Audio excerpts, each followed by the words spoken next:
ஒரு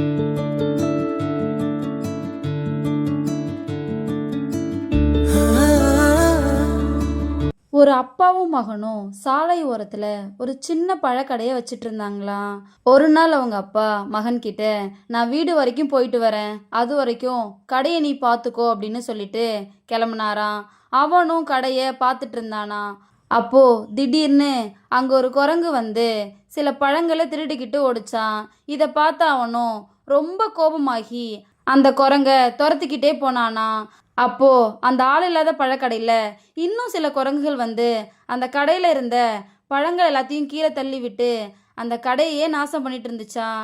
அந்த சிறுவனும் அந்த குரங்க ரொம்ப தூரம் துரத்திட்டு போய் பிடிக்க முடியாம சோகமா திரும்பி கடைக்கு வரும்போது கடையில இருந்த எல்லா பழங்களும் கீழே கிடக்கிறத பார்த்து கண்ணீர் விட்டு அழ ஆரம்பிச்சானா. அப்போ அவங்க அப்பா கடைக்கு திரும்பி வந்தாராம். கீழே கிடக்கிற பழங்களை பார்த்து ரொம்ப அதிர்ச்சி அடைஞ்சாராம்.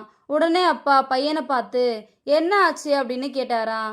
அதுக்கு பையன் அழுதுகிட்டே நடந்த எல்லா விஷயத்தையும் சொல்லிட்டு, அப்பா இங்க நடந்த எல்லா விஷயத்துக்கும் அந்த குரங்கு தான் காரணம் அப்படின்னு சொன்னானா.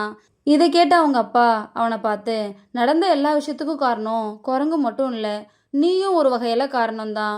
ஒரு குரங்கு வந்து பழத்தை எடுத்துட்டு போகும்போது சரி போனா போகுது அப்படின்னு நீ கடையிலே இருந்திருந்தீன்னா நமக்கு இவ்வளோ பழங்கள் நஷ்டம் ஆயிருக்காது. எப்போவுமே ஒரு விஷயத்த நல்லா புரிஞ்சுக்கோ. போனதை நினச்சி போராடுறதை விட இருக்கிறத நம்ம எப்படி காப்பாத்துறதுன்னு யோசிக்கிறது தான் புத்திசாலித்தனம். கோபம் நம்மளை எப்போவுமே முட்டாளாக தான் ஆக்கும். அதுவே கோபம் வர நேரத்தில் ஒரு நிமிஷம் நிதானமாக யோசிச்சிருந்தீன்னா இப்போ நம்ம இவ்வளோ பெரிய இழப்பை சந்திச்சிருக்க மாட்டோம் அப்படின்னு சொன்னாராம்.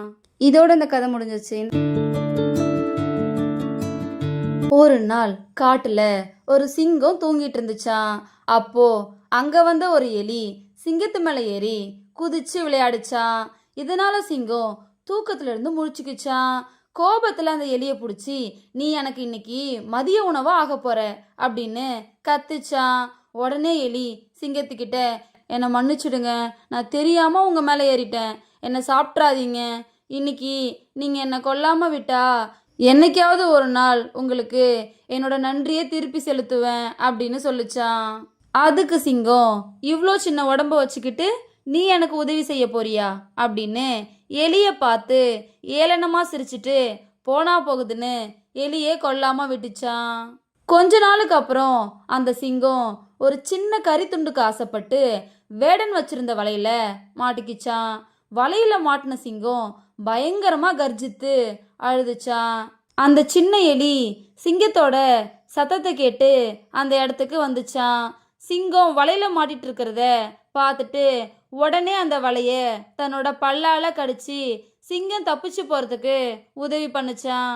சிங்கம் இந்த சின்ன எலி நம்மளை காப்பாத்திடுச்சே அப்படின்னு மனசுக்குள்ள நினச்சிக்கிட்டு எலிக்கிட்ட தன்னை காப்பாத்தினதுக்கு நன்றி சொல்லிட்டு அங்கிருந்து கிளம்புச்சான். உருவத்தை வச்சு யாரையும் ஏளனம் செய்யக்கூடாது. அதை தான் இந்த கதை நமக்கு சொல்லுது.